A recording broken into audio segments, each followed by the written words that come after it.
Mesdames, messieurs, bonsoir. Voici les titres du journal. Les pasteurs disent non au jeu de hasard. L'ONG Le Jourdain Vie et Santé souhaite intensifier ses actions sur le terrain. Dans ce journal, nous recevons le président du tribunal de la ville de Thiévié pour nous parler de la vindicte populaire.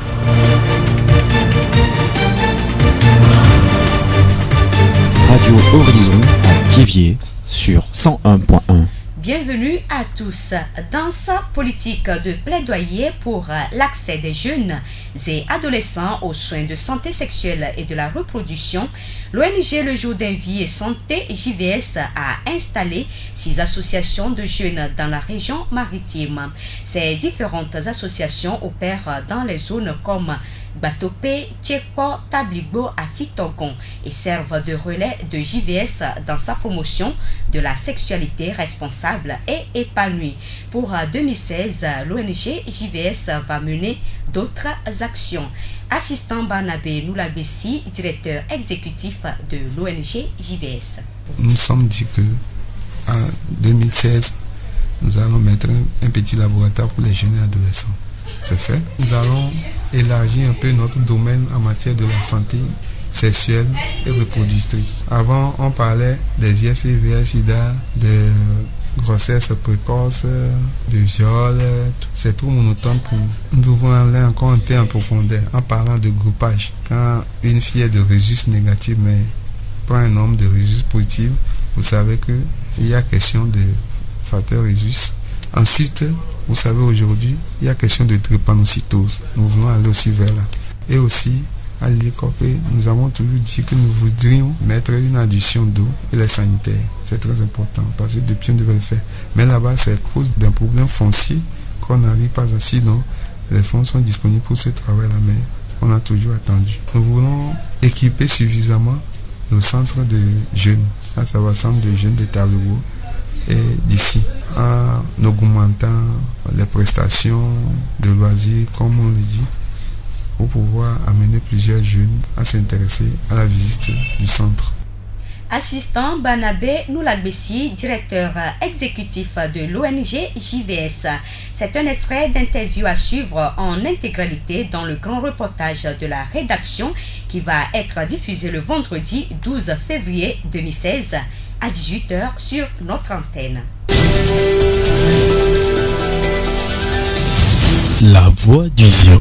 La justice populaire, plus connue sous le nom de vindicte populaire, se porte très bien dans certaines communautés de notre pays. Bagarre subite en pleine rue pour un malin plaisir.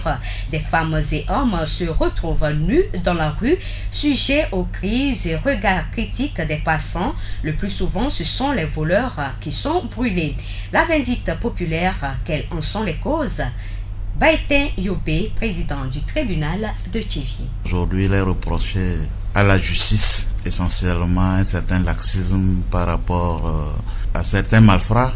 On trouve que la justice libère quand on arrête un malfrat. Maintenant, les gens ne cherchent pas à savoir les contours de ces libérations. Ils se mettent à dire, bon, si on l'amène à la justice, il sera libéré demain ou bien dans 6 mois, dans 1 an. Les gens disent, quand on arrête quelqu'un, il faut le laisser en prison à vie. Ainsi de suite. Je crois que le grand problème, c'est la confiance en la justice et la manière dont la justice est gérée. Je crois qu'il faut plus de lecture au niveau de la justice et des condamnations pour que la population puisse savoir quel travail se fait. Et quand on veut libérer, qu'on puisse quand même expliquer la cause des libérations à des gens, à certaines personnes peut-être avant de libérer. Peut-être même demander l'assistance ou bien l'aide des leaders d'opinion pour arriver à faire connaître le fonctionnement des tribunaux aux gens. La vindicte populaire entraîne le plus souvent la mort des innocents. Des innocents tombent dans le coup de cette vindicte populaire. J'imagine qu'on crie au voleur et que toute la population sorte et que le malheureux se retrouve au mauvais moment, au mauvais endroit. Il est pris pour le voleur et tout de suite il est lynché à mort. Peut-être après on saura qu'il est innocent, mais c'est un peu tard. Donc la vindicte populaire, dans 90%, ça ne concerne pas des faits aussi graves, Parce que j'imagine quelqu'un qui a volé un poulet et qu'on puisse le lyncher à mort. Est-ce que le vol d'un poulet mérite la mort? C'est dans tous les cas, la loi, quelle que soit sa sévérité, a puni le vol malgré toutes les circonstances aggravantes. La peine ne peut pas dépasser 5 ans. Donc vous voyez un peu la clémence du législateur. Le législateur est clément envers ces faits. Ce n'est pas à la population d'être aussi sévère envers ces faits. La vindicte populaire est sanctionnée par la législation togolaise. Il est dit, si vous commettez un crime par vindicte populaire et que les mineurs sont connus, ils seront jugés pour crime, ça c'est évident. Donc l'État n'a pas besoin de prendre des dispositions particulières à cela. Mais je me dis aujourd'hui, nous devons affronter la réalité et nous dire qu'il y a du travail à faire. Il faut un travail d'éducation, solliciter les leaders d'opinion, solliciter les chefs de village, solliciter les chefs cantons, que des causeries soient dites autour des choses pour qu'on puisse savoir à qui s'adresser quand on arrête un présumé auteur, parce que les faits peuvent prouver que celui qui vient d'être arrêté n'est pas l'auteur des faits. Donc il y a un travail d'éducation à faire. C'est vrai, la loi dit qu'il faut punir ceux qui sont coupables de cette vindicte populaire, mais il faut, comme c'est récurrent, faire un travail d'éducation pour qu'on cesse tant soit peu, sinon on risque d'amener tout le monde en prison. L'éducation de masse est très importante dans toute démocratie naissante. Nous devons respecter les principes et règles établis. L'appel, c'est point de vindicte populaire. C'est vrai, on ne doit pas se laisser voler. C'est vrai, on ne doit pas laisser tuer nos parents. C'est vrai, on ne doit pas laisser tuer nos enfants. Mais qu'à cela ne tienne, on ne doit pas se faire justice non plus. La justice est là quand les faits sont graves, on sévit. Ça c'est évident. Peut-être la sanction que nous infligeons n'est pas à la hauteur des attentes de la population, mais il y a des sanctions. Aujourd'hui, le nouveau code pénal est plus sévère par rapport à un certain nombre de faits, même par rapport au simple vol. La peine est maintenant corsée. Donc je me dis, nous évoluons vers des peines plus lourdes. Nous avons aussi cette réalité que nos prisons sont exiguës et que la population carcérale, au fur et à mesure que les condamnations deviennent vieilles, on a tendance à évacuer ceux qui font amende honorable pour pouvoir insérer d'autres. Donc il y a beaucoup de paramètres qui entrent dans les condamnations. C'est pour ça que je me dis, il ne faut pas se laisser aller à la vindicte populaire. Faites confiance, tant soit peu, aux autorités judiciaires, mais tout en exerçant sa pression. Je crois que si tous les matins, des populations d'un coin où un crime est commis se présentent au procureur pour dire nous venons poursuivre notre dossier, nous voulons pour venir voir la manière dont notre dossier évolue. Si des représentants d'une population se présentent au juge d'instruction pour savoir comment notre dossier évolue, si les représentants d'une localité se présentent au juge pour savoir comment mon dossier évolue, ils auront certaines informations et le juge aura l'esprit, l'impact social que ces faits ont induit dans le milieu, et ça lui permettra d'être plus vigilant, peut-être d'être très attentif dans le règlement de ce dossier.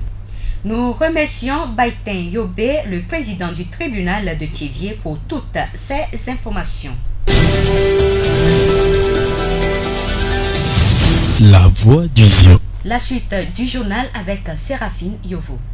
Une question pour poursuivre cette édition. Quel comportement devons-nous avoir envers les personnes handicapées? Écoutons les réponses de quelques personnes que nous avons interviewées à Thiévié. Les handicapés, il faut les aider. Vous savez, quand une personne est handicapée, la personne manque de ses mains, il n'a plus de mobilité pour faire tant et tant, il faut les aider, autant la population et la famille. Il faut les soutenir moralement et financièrement. La Bible déclare que aimez-vous les uns et les autres. Il n'a pas dit de ne pas aimer les handicapés, ton frère ou bien ta soeur que tu vois et que de Dieu que tu ne vois pas. Comment tu peux pas aimer ta soeur? Que qu'en soit son état, tu dois l'aimer. Que qu'en soit la situation dans laquelle elle se trouve, tu dois l'aimer. Tu dois manifester l'amour envers elle pour que lui aussi, il a la paix du cœur. Nous sommes tous des personnes handicapées en sursis, alors tendons-leur la main et protégeons avec eux leur quotidien et émotions. Les personnes handicapées ont également des droits, des humeurs et des rêves.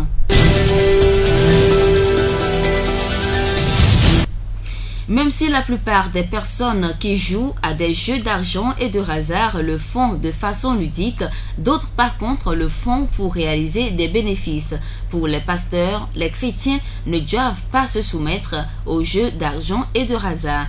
Pasteur Emmanuel Akakpo du ministère chrétien Jésus est vivant. Ce n'est pas bon pour un chrétien, un bon chrétien. Un chrétien qui connaît vraiment la vérité ne doit pas jouer aux jeux de hasard. Ce que moi je dis souvent est que c'est les démons qui sont à la base de tous ces jeux-là. Si les démons ne sont pas à la base, les magiciens, les charlatans, les grands devins, les gens qui voient l'avenir, devaient voir tous ces numéros-là et casser cette société-là depuis. Donc, un vrai chrétien qui connaît la vérité ne devait pas jouer aux jeux de hasard, s'il croit vraiment à son Dieu. Et en chaque période difficile, seule la foi et la persévérance peuvent sauver. Il faut avoir foi en Jésus-Christ, que c'est lui qui bénit. Notre Dieu créateur, c'est à lui qu'appartient l'or et l'argent. Quand tu as foi en Jésus-Christ et tu mets la parole de Dieu en pratique, tu auras la bénédiction de Dieu. Ce n'est pas les jeux de hasard qu'on doit jouer toujours avant d'être béni. Pasteur Emmanuel Akakpo du ministère chrétien Jésus est vivant.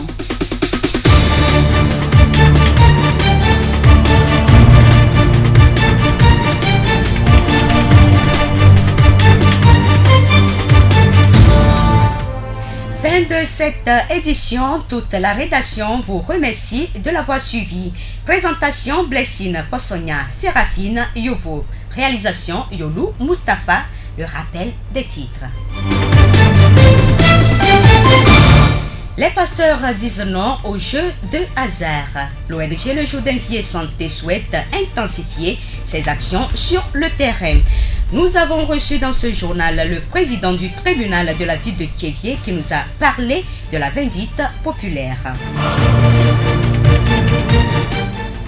Nous vous quittons avec cette citation de Amram Mikhaël Ivanov.